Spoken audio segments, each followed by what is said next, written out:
All right. Hey everyone. Welcome to the event today. I'm really excited to have James with us on the for this session. I'll just give it a couple of minutes before I do a very quick intro of James and kick things off, just so that people can come through.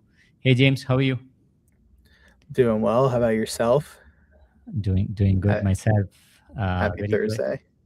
Yeah, I'm just this week has been quite hectic. So I was traveling a little bit on for personal things. I had a couple of people in the company getting married this week, so I was just traveling to be with them on their special day, and then just got back to Bangalore, a bit tired. I'm looking forward to just finishing up Friday and you know having a long weekend of Yeah. rest.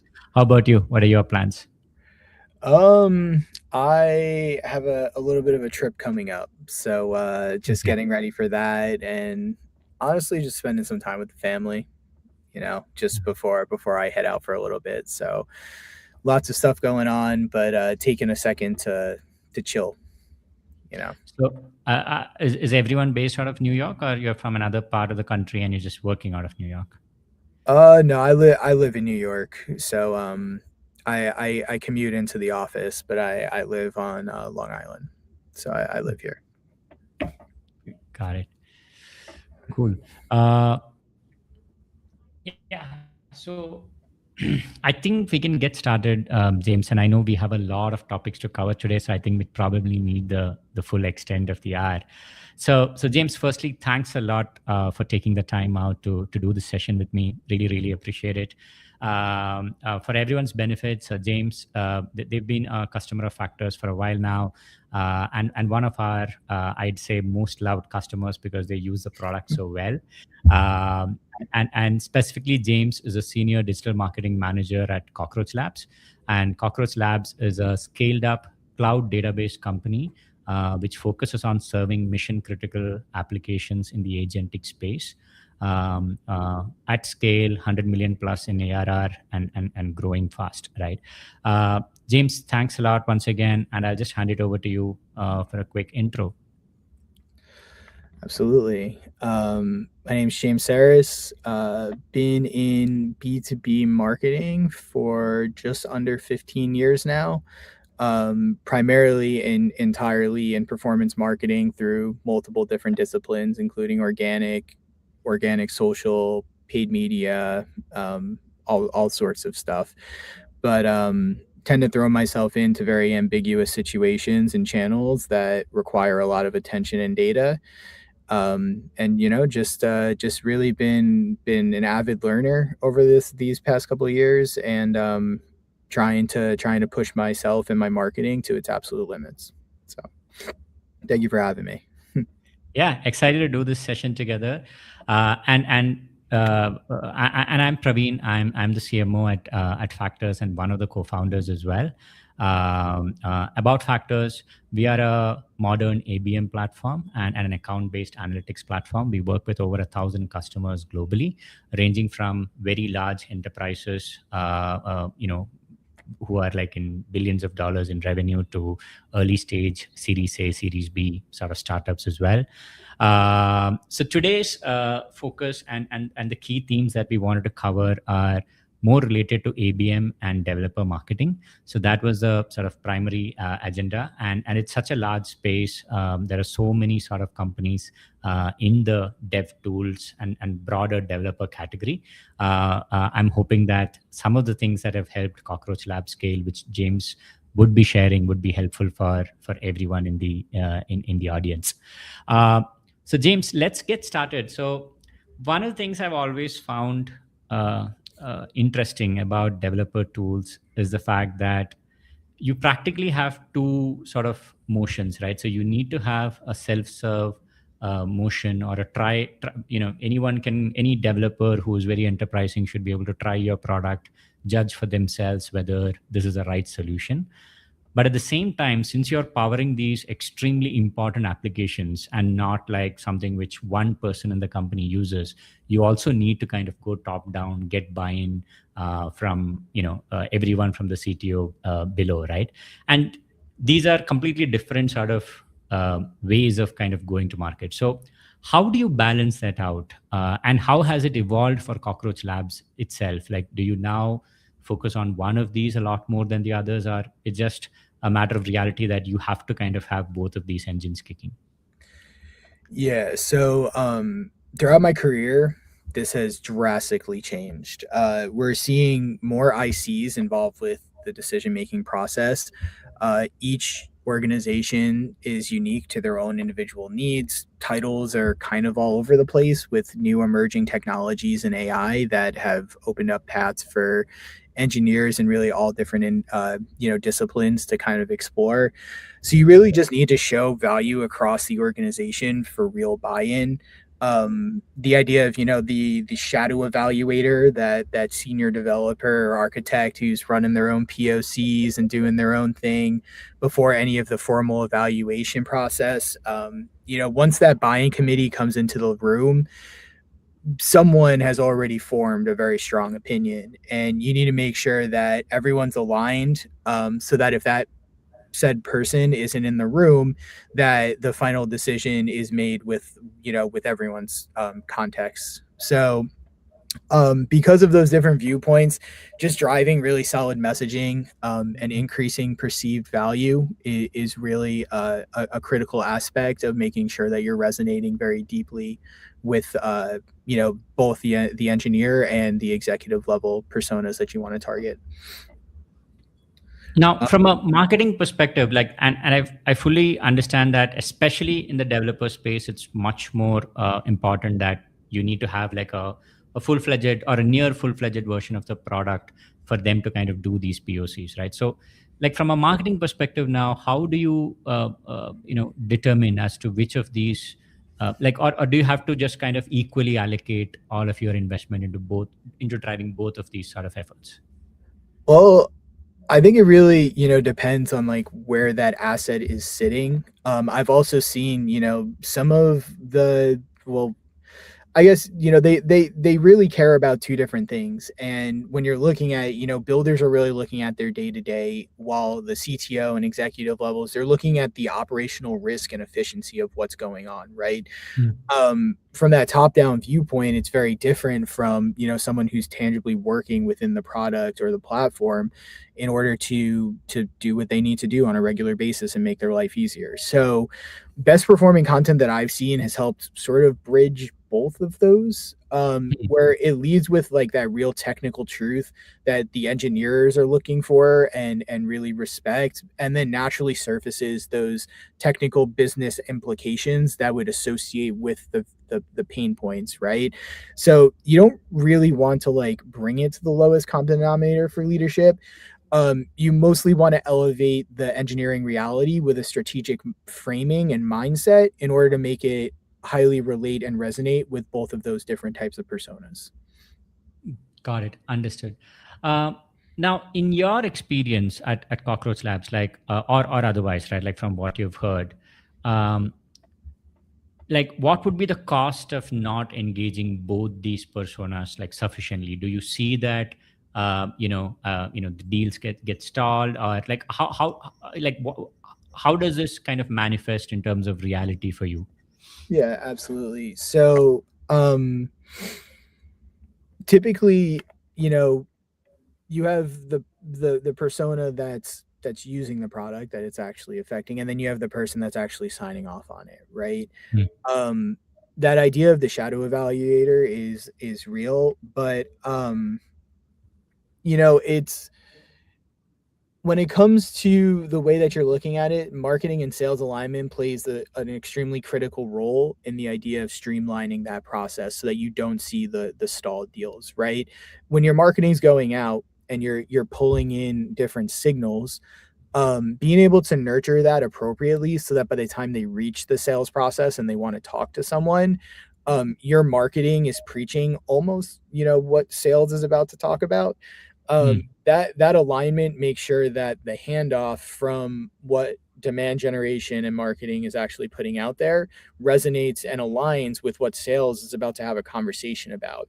Mm. Um, that reduces the inconsistencies and improves the aspect of like what are they expecting when they go into the call, right? They don't want surprises. They want to get the information they need, and they want to get it in a way that shows value and relates to why they're searching for a solution. So um realistically, when you're looking at the way that it's being messaged and the way that it's being distributed, making sure that you're in lockstep with sales and aligning with a very tightly allows you to make sure that when they do reach that certain point, that the process goes as smoothly as possible and makes it through to opportunity.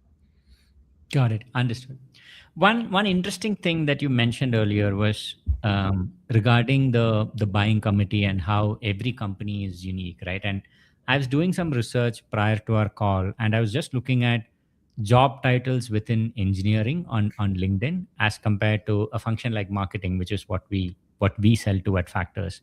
And I was surprised to note that there are 3,500 unique job titles on LinkedIn, which are within the engineering sort of org. All the other functions are at like 1/5 or 1/10 of, and obviously it makes sense. Engineering is pretty much the largest org in every account.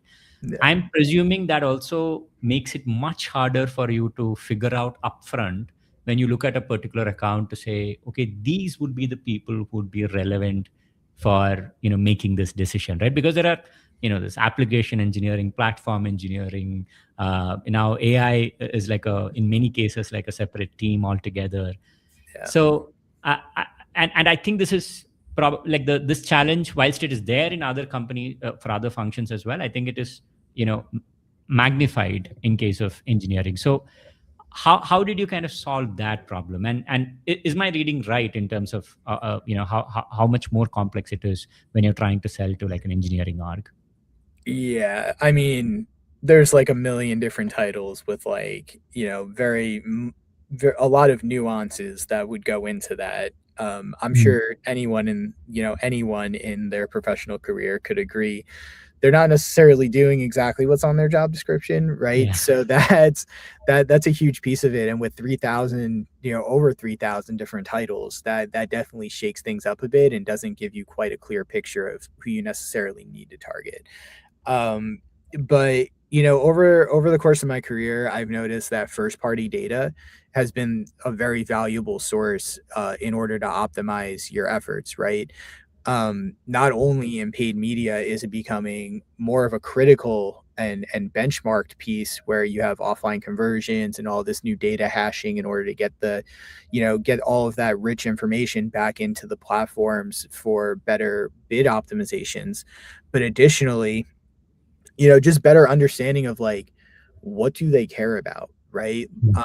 Going back through your CRM and looking at your opportunities, like what closed, who are the people in that buying committee, what were some of those Mm. titles, how do you better leverage that to understand where they're sitting in the corporate hierarchy. um, Mm. you have certain roles that might blend between an L4 and an L5, right?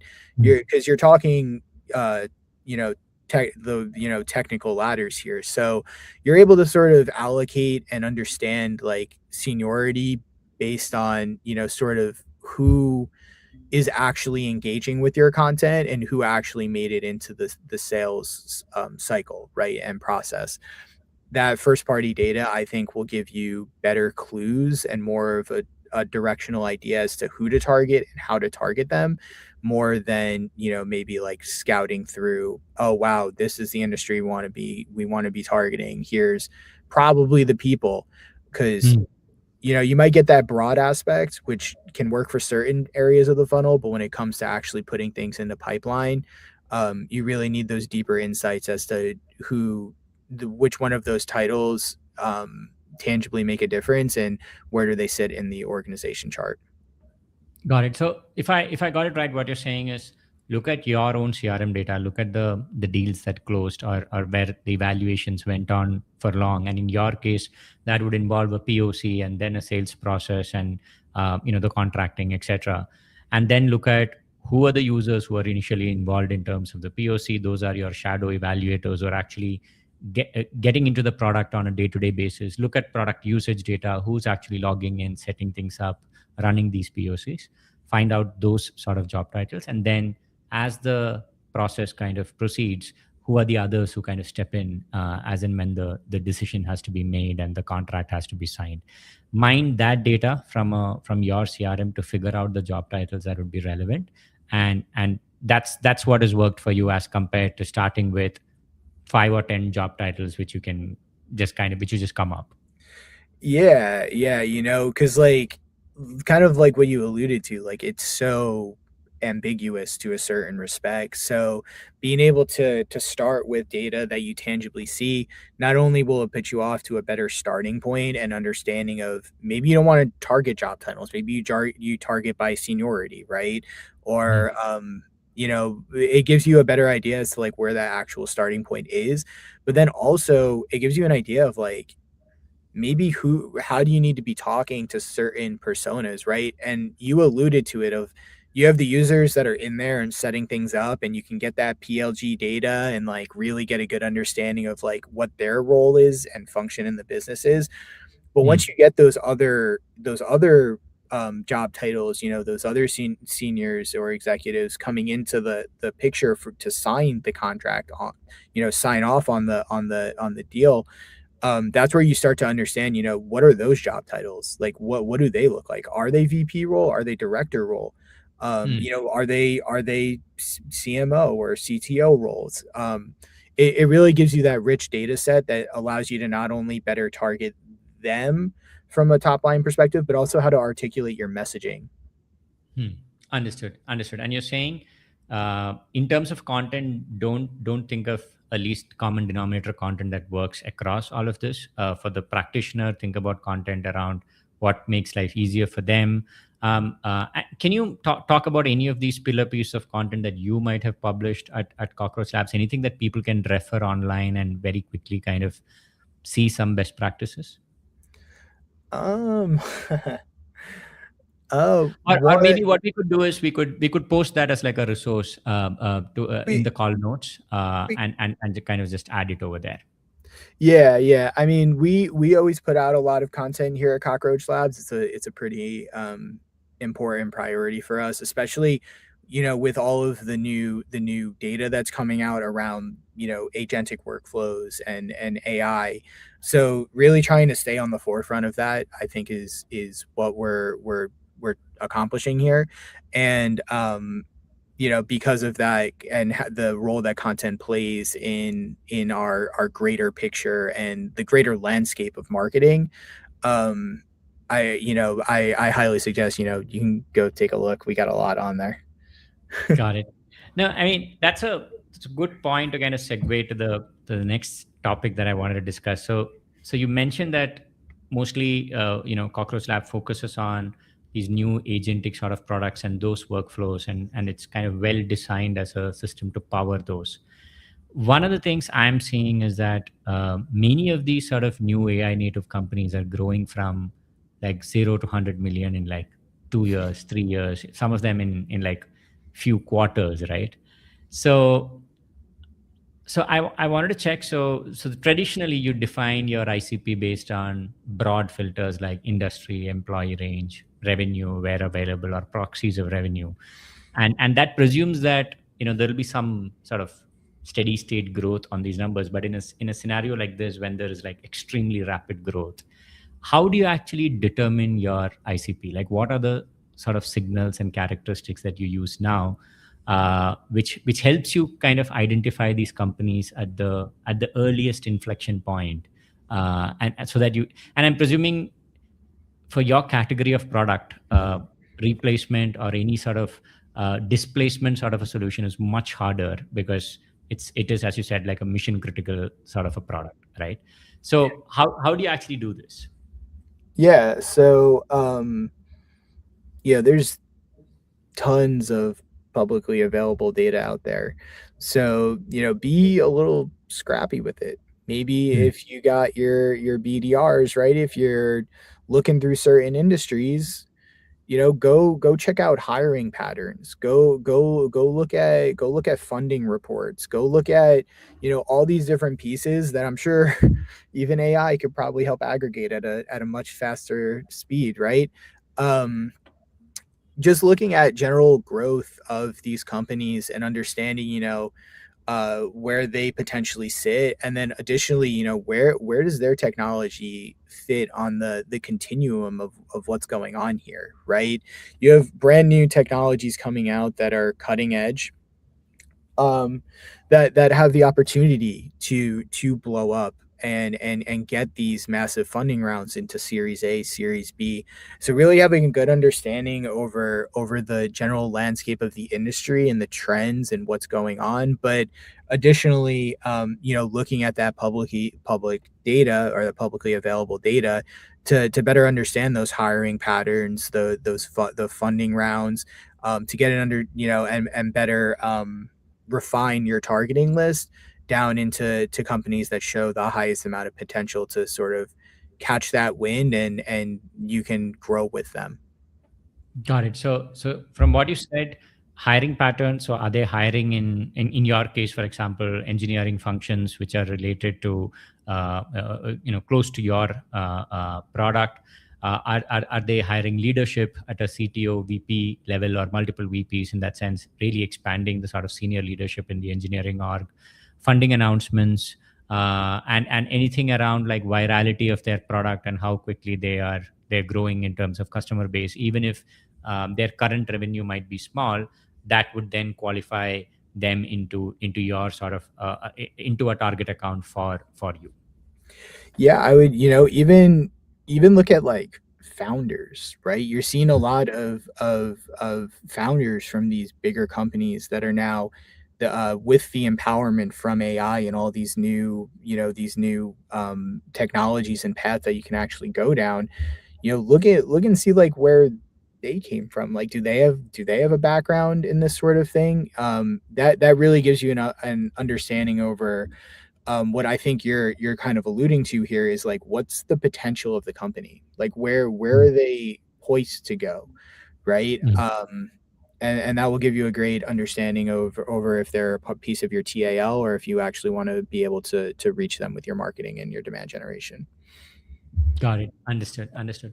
Now, when you're kind of defining this and aligning on this, I'm presuming this is where that alignment that you spoke about between sales and marketing becomes like even more critical, because you're trying to kind of you're in this spot where you got to drive rapid education into like even like a newly formed company which is growing very fast about Cockroach Labs and the solution.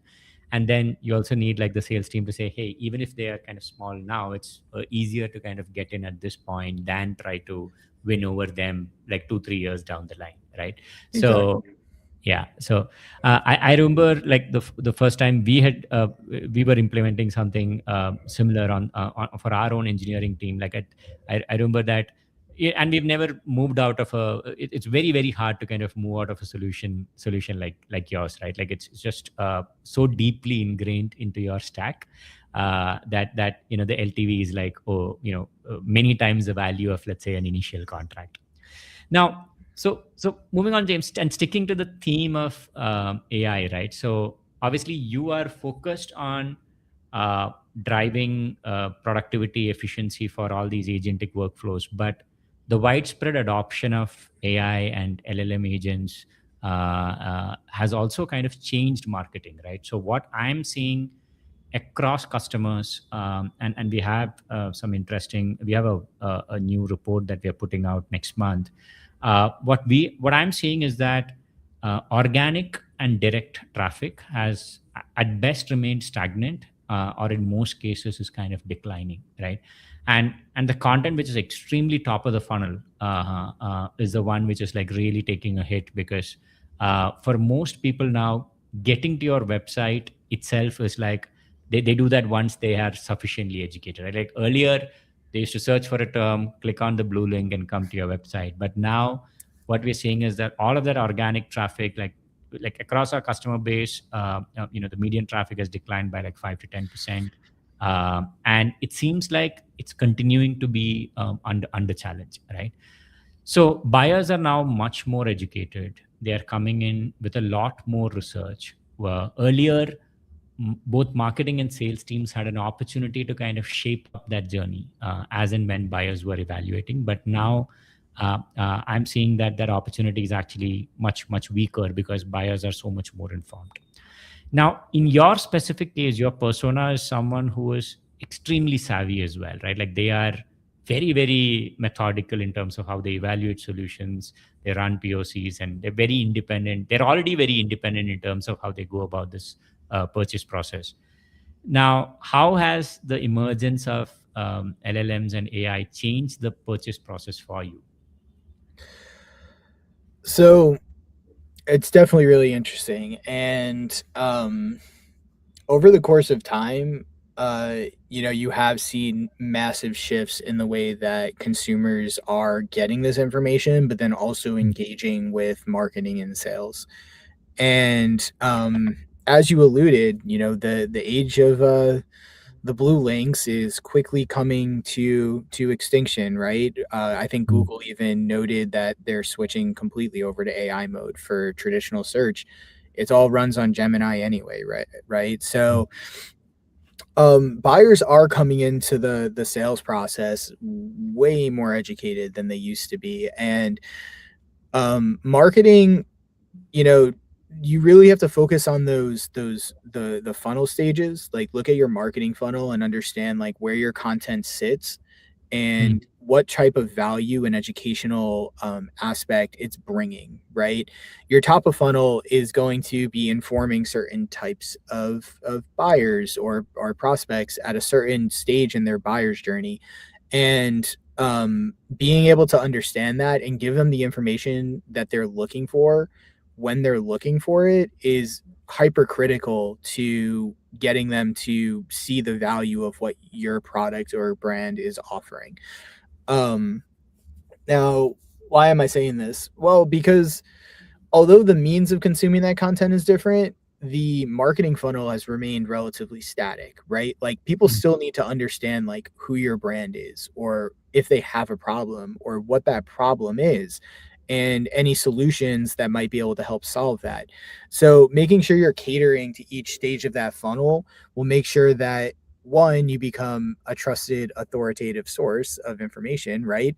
Because if they're looking for that information to come more educated into the buyer's journey and you're providing it for them, well now you have way more rapport, way more authority, and you're much more highly considered when they're going into actually pulling the trigger, right?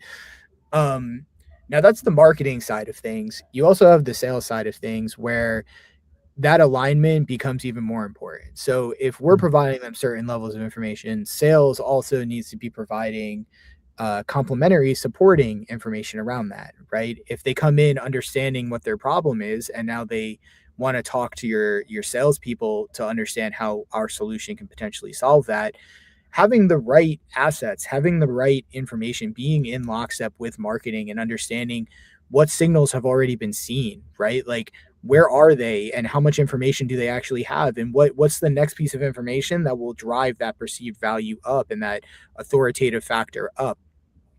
That bit of white glove service and really creating a better rapport and helping drive the lead deeper into that sales cycle through that support can really help with making sure that once you're able to capture that person at the right stage of the journey, wherever they're coming from, that they actually convert through to pipeline, showing the value over where that is. Now, data is everything. So you got to understand where they're coming from and where they're consuming that content. But, that definitely, I think that's definitely, the stance that I take on it is they might be coming in different, but at the end of the day, they're still looking for the the same valuable information that your brand has to offer. Got it. So you're saying one is focus on value creative content, what exactly would be valuable for them at this stage. You may not have direct control over how they're consuming it, whether they're consuming it on from your website, from your medium sort of blog, or via LLMs. But just focus on the value of the content on the marketing side. And on the sales side, from what you said, how do you assess where they are and what have they already consumed? What are the sort of specific problems that they are facing internally? And then based on that, how do you figure out what is the next best sort of content cluster that is relevant for them, right? So I'm thinking something like, when you're creating a deal room, you're not just saying this is a sort of pricing proposal, but you're also saying this is some content which I feel would be very relevant for what you're trying to achieve with us, right? So this is a case study that is extremely relevant. This is like a product, like sort of fact sheet, again, very relevant for the use case that you are looking at us for. And how do you kind of be much more mindful and respectful of where they are, and ensure that you're not sending something extremely generic. And I think the bar for that, in terms of like, earlier people used to have the patience to maybe check with you to say this is what I'm looking for, but now they'd expect you to get it right the first time. Exactly. And, like a piece of that is like authenticity, right? Mm, Like people get things back now and they're like, oh, this is made by Claude, right? Like you can almost tell what's made by Claude, mm, what came from what, just based off of formatting, because we're all so used to it, right? But when you're going, and I guess even on the sales side, right? Like there's even a term, it's called sales breath, right? People can tell when you're trying to sell to them and they don't like that. So mm, being authentic in your marketing, right? Really understanding who that person is, and being able to relate with them, like sitting down on the ground with them and like actually relating at the same level, and then bringing that into the sales process, it can be so critically important for, outside of pipeline, outside of them finding your content, just for like your brand, right? It really puts a really good front face on mm. both departments, and it makes it easier for your prospects and your ICP to relate to the value and the mission that you're pushing. Got it. Now, so like you said earlier, right? Like, uh, the channels might have changed, but then the overall funnel and the needs of that buyer remain the same. They need to kind of gather enough information about, this is the problem I'm trying to solve, which are the best solutions. And something which someone told me like a long time back is that when they are thinking about that problem, or when they think about like one sort of dominant sort of solution in the market for that problem, they're probably going to think about, okay, which are the other top three, right? And if you are in that top three, and I think the technical jargon for this is the mental availability concept, like when they are in that frame of reference, if you are in that top three, then you're probably going to get direct demos, or things like that, because people just think about you and come through. But if you're not, then it is much harder, right? You're going to get a trickle less of those inbound interest, and you got to really fight hard to then win the deal, because you're already not in their top three, right? And so I'm seeing a substantial increase in sort of advertising, and like, I think the earlier contract was you'd put out some great content, and that's how you'd build a brand, like what the HubSpot playbook, right? And HubSpot itself has changed from inbound to unbound now. So uh, I'm seeing like a lot of more active advertising sort of programs to educate the market, and kind of build that brand awareness, and somehow get to be in that consideration set. And one question that people ask me is, what channels are working, either from a digital or offline perspective. Obviously, there is Google, LinkedIn, Reddit, maybe in your case, Meta, programmatic advertising. There's out of home, television, CTV is coming up in a big way. So when you're thinking about this in terms of how do you actually drive that recall, and in your experience now, what are the channels where you're kind of betting on heavily? So be holistic, right? Mm, Like when you're researching, when you're going through, when you just engage on the internet, I'm sure, you go through a lot of different websites. You go through a lot of different channels. Like some people use Reddit, some people use Stack Overflow, some people use YouTube. There's a lot of different places that people can consume this content as well as um, potentially engage with your brand. So realistically, a holistic approach to the marketing funnel is critically important than I guess concentration and spend across like a very key platform. Um, their data is everything here, so getting a good understanding over what platforms are driving value and what stages of the marketing funnel, and then how to connect that better to the other pieces in order to move the user in a more streamlined fashion through towards sales. Now we use a lot of tools for data, right? And we also use factors, right? And that getting that great attribution, getting that great understanding of like what does that user path look like what channels are they typically touching, what types of content are they typically engaging with, gives you a better understanding as to how to move those users through the marketing funnel in the most effective way. So, channel mix can vary. I've in my career, I've seen some instances, maybe where LinkedIn doesn't work. Um, maybe in the past, I've seen combo ads work really well for certain initiatives, and in other situations, it doesn't work at all. Mm. So you really have to have an understanding over like where do your prospects frequent, and then cater to those areas in the marketing funnel and optimize based on that real time data to better understand where to allocate resources and what stages of the funnel to better capitalize on in order to keep your sales team busy. Hmm.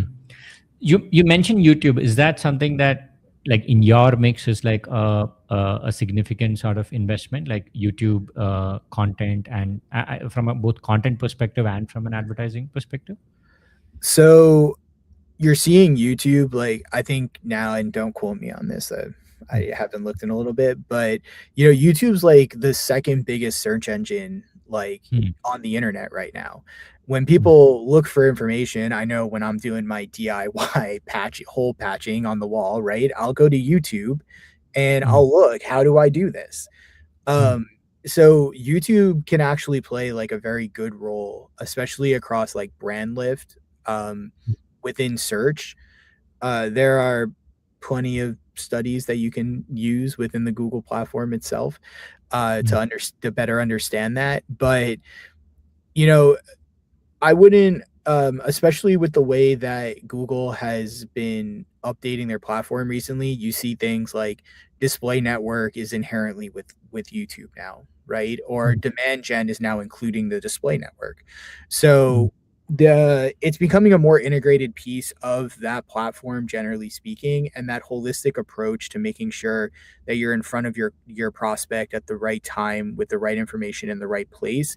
It just really helps solidify that if they are ready to convert, that you're there and ready to capitalize on it.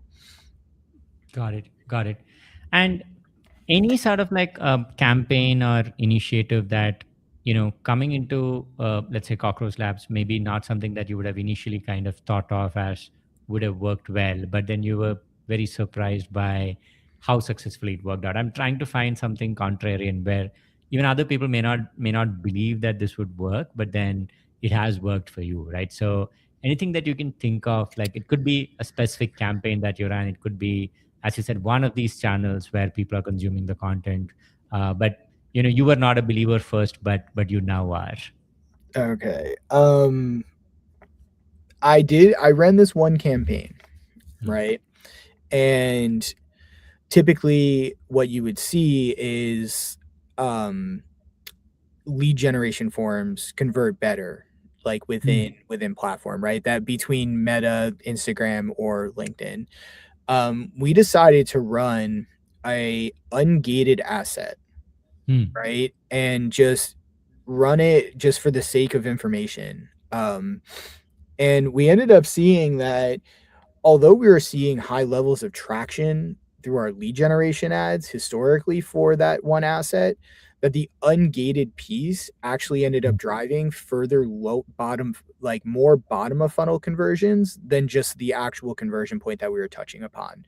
And what that said to us is that free flow of information was critically important for them to understand either their problem or the value of what, the product was able to bring.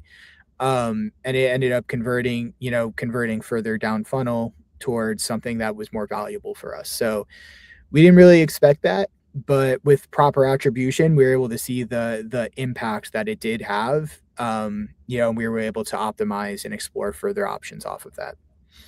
Got it. Yeah, I mean, this is so interesting because a couple of I think maybe a month and a half back, I did like a similar webinar with Joshua, who's like a LinkedIn ads expert, and he told me something like a couple of years back he was like completely against any sort of like gated content, and for one of his customers, like exactly the reverse kind of happened, right? Like gating the content actually got him some of the leads, uh, and and high quality leads that too. So I think, as you said, like the best approach is to experiment, see what's working for your sort of audience, rather than go with like a pre-specified sort of notion of saying, for our persona, this is what would work best. Experiment, see the data, and then see what's working in your sort of segment, right? Uh, yeah, sorry, you were saying something, James. Yeah. Yeah, no, I just want, like, we as marketers, we fall into this trap, right? We are not our persona. Like, we think we know our persona, like our prospects, but like we don't really know our prospects, right? So that data and that research and that experimentation gives you the insights to understand, like, we thought this was really important, but data is showing us that this is the really important thing, right? So just be, I guess, leaning into your point, like, be willing to experiment, like, do unique things, do creative things, go out of the box, because you don't, like, we always assume that we know what our prospects want, and that isn't always the case. So that experimentation, that attribution, that data really helps you understand how to take your marketing one step further, for that incremental scale that a lot of people are looking for. Got it. Now, one other thing that I have seen, developer-focused companies do very well is this entire idea of community, developer relations, extremely well-written documentation, almost like the documentation is as carefully treated as the product itself, right? Now, so how much of an effort does the marketing team kind of put into all of this in terms of driving the community effort, and were you like, how do you actually determine, like, okay, where does that kind of stack rank in terms of all of the investment that you have to do, right? So like, why is it important, and how has that kind of played out for you? Yeah, so blogs and docs, they can hold two separate intents. So one is you want to make sure that the intent is mapped appropriately across to, like, what you're actually showing for, just as you would in, like, traditional SEO, right? Making sure that those signals are driving the right types of semantic relevance. But then additionally, it kind of, I'm gonna sound a little like a broken record here and a little boring, but I'm gonna blame Google for that, right? Because honestly, creating helpful and valuable content is the most important piece here still, right? Whether it's through docs, whether it's through blogs, you are seeing docs showing up, like, a lot, and you see it in, like, SEO as well, right? In the blue links, like, docs show up all the time, especially around technical queries. But with the changes that we're actually seeing, all of this content is becoming more important. ChatGPT, I think, like, maybe like 3-4 days ago, they just released a new patch where now it's more honed into on-site content. So sources like Reddit or G2 are being more deprioritized for the site operator, where now it's trying to pull that content directly from the site and not necessarily from like opinionated communities. Mm. um this is becoming more important, especially like within AEO and LLM searches. But it's all really backed into, at the end of the day, um, the same semantic relevance, proper content mapping, EEAT signals. These points all still remain critically dominant, because when you look at what the prospect and the user is actually trying to do, it's just to find helpful and useful information, right? And the more relevant you are to that, the more semantically in line you are with those certain pieces, the higher of a chance that you're going to be there for the mention and the citation. Understood. In your case, like at a high level, would you kind of, in terms of the blog content that you have and the technical content, right? Would you say they are ballpark equally influential from a conversions, customer journey perspective, or one is like substantially like more important than the other?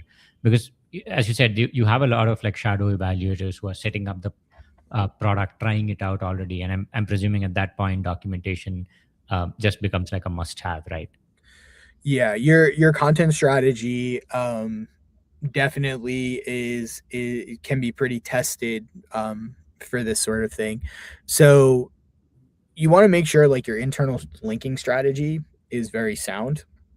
Mm, Send people to docs from blogs, right? If mm, they're coming in looking for the solution to a problem, maybe the doc shows the technical capability to be able to do that. um mm, you want to be able to, and that's why I kind of went back to proper content mapping, mm, because someone that's coming in for a document and someone that's coming in for a blog might not be looking for quite the same information or the mm, same value. So I would say like both of them hold their importance in their own way. It just mm. depends on where that's mapping to where that user is in the buyer's journey and the marketing funnel, but also like how that's mapping out, within the LLMs and your organic traditional SEO strategy. And one more thing that I think that you mentioned earlier about this was that that entire function of developer relations community also gives you a lot of credibility amongst that audience, because you're there speaking to your persona, and you're not making assumptions sitting in Yeah. a conference room of what they would want, right? And interestingly, I don't think that is common practice when you're selling to other functions, right? This is still a very a developer focused kind of like a view. I mean, yes, there are companies like Clay who have done a great job in terms of community, even on the go to market sort of side. But then what as like a focused pillar of your strategy, I think it's primarily for developer focused companies that you have all of this, and I think that's something that everyone else can pick up from as well, right? It's like a long term investment, but it makes you more grounded in terms of your customers realities, and gives you that credibility, and can, I'm assuming the learnings from the people who manage those developer relations is like a lot of fuel for the rest of the marketing team at Cockroach. um yeah, from my experience, though that's sort of those sort of insights, drastically help for a number of reasons, obvious reasons, right? And it's interesting because you for instance, like I'm not sure if you heard before, but it's like, us as marketers, you have like internal quote unquote clients, right? Like we're working with sales, like we got to make sure that they stay busy as well. So it's really interesting that some of these other functions, whether it be through engineering or PMM or um even sales, that they are making an effort as well on that community front, even if it's not like an official role, right? Like you see things like DevRel and like for specifically technical audiences, really sitting people down, having those conversations, getting an understanding real time, like what is working, what isn't working, what should we change, right? That field and market research.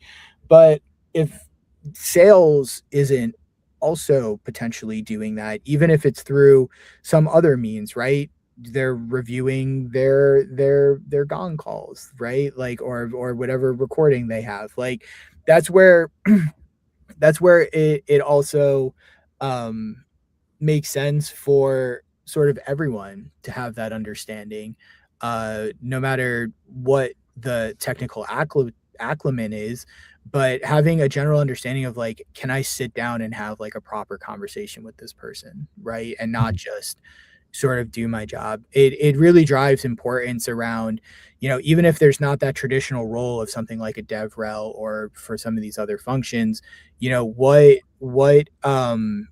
sort of insights can we take back internally to then better just have a conversation for our own individual purpose. Yeah, I think it's something that I have thought of a lot, that role should exist. I mean, it is sort of product marketing in some cases, but product marketing includes so much more, right? Like there's a lot of room to kind of carve out that as a separate role. Yeah. Now, I know, James, we are almost coming to the end. I think you had mentioned the importance of tracking that entire journey, understanding where this account is and what kind of content would be relevant.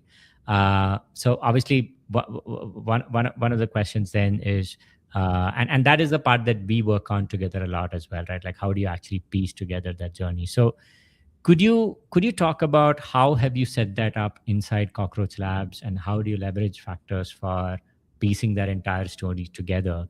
I think that would also be quite helpful for the audience. Absolutely. Yeah, factors does play a pretty critical piece there. I'm a little bit of a nerd, so I like MCPs. So definitely check out their MCP because it definitely helps out. They have some great agentic pieces as well, where we're really able to sort of drill down and get a better understanding as to not only these account journeys, but like how are our platforms playing nicely together, right? Mm. Can we pick up any correlations between, if we have a touch point at Tofu here, we typically see a touch point in Mofu here? Factors has really helped us put those 2 points together to get a better view over the holistic journey that our prospects typically take. On top of that, it's helped us a lot with reaching new accounts as well. You guys have different pieces for paid media, right, to help distribute our impression share amongst, whether or not it be small or big accounts. Those pieces alone allow us to make sure that we're properly spending our paid media budget across our full TAL and not consolidating impressions into a certain handful of maybe very large accounts. But also, once we get those pieces, we can then start to have a better understanding as to like, okay, well, like out of all of these different companies at all of these different revenue ranges, where do we typically see that conversion point? Mm. Where what platforms do they typically touch upon? Are we seeing trends in certain types of assets that are popular among certain revenue ranges or company sizes? That's all data that we're able to extract from factors in order to better and properly position ourselves in our marketing in a way that highly resonates with the users in the stage that they're at, for what they're trying to do. And that those pieces of attribution, those data points, have really helped us improve our demand generation efforts and resonating with the right accounts at the right point in the buyer's journey. And I remember that especially for even channels like LinkedIn, right? Like looking at how LinkedIn kind of influences all your other channels as well, because in many cases, some of these may not be directly kind of generating like a lead on the platform, but then consistent sort of advertising exposure on be it programmatic, be it Reddit, LinkedIn, YouTube, as you said.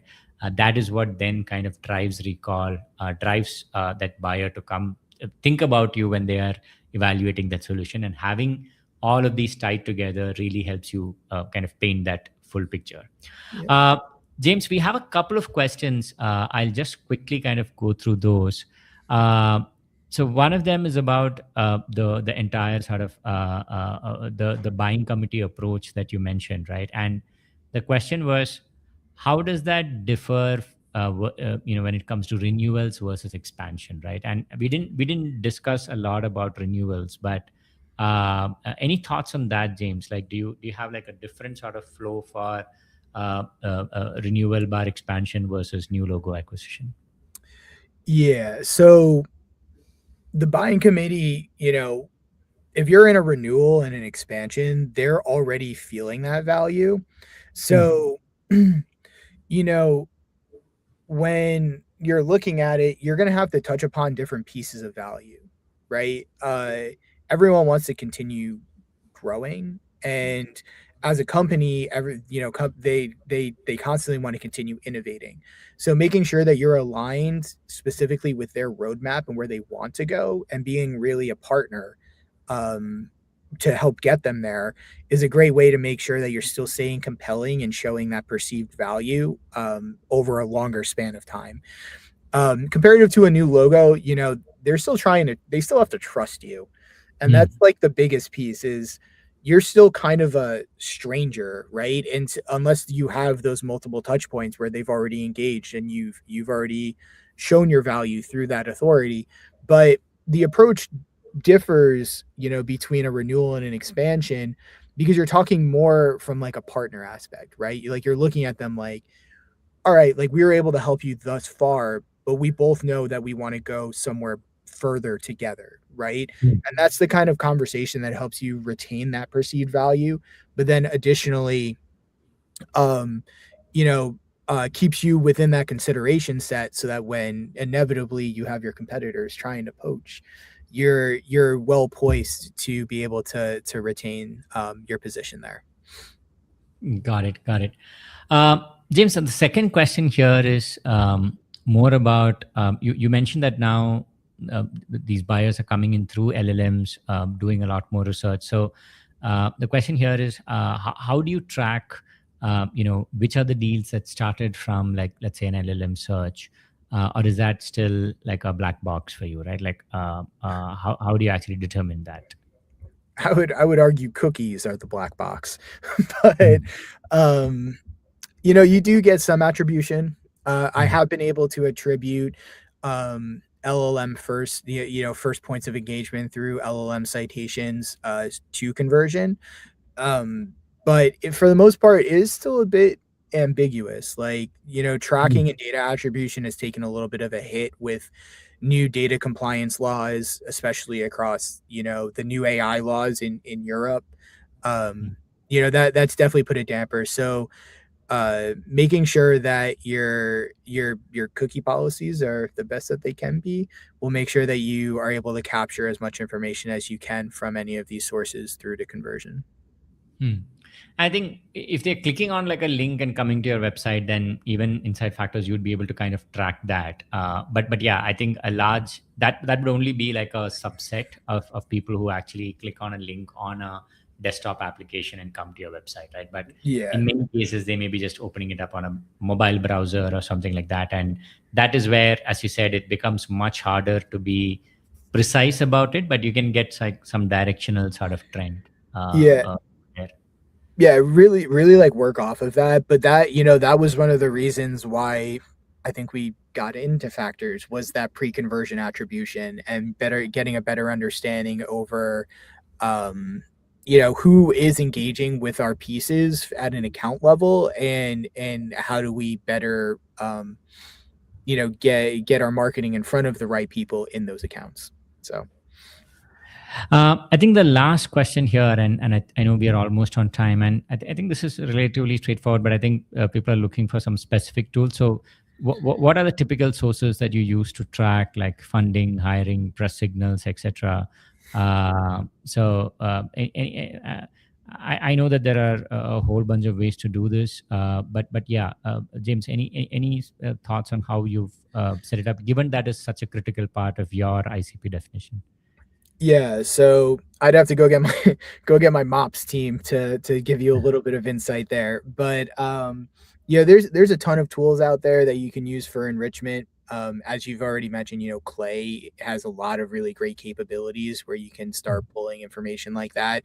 But even don't be afraid to be a little scrappy, right? Like Claude can potentially help you with this as well. Like if you're looking across a certain subset of industries, maybe pull a list of mid-market companies that aren't on your TAL, and then do have it kind of run through the career pages, see what they're hiring, pull back an aggregate, and get an understanding over what's going on that company's website.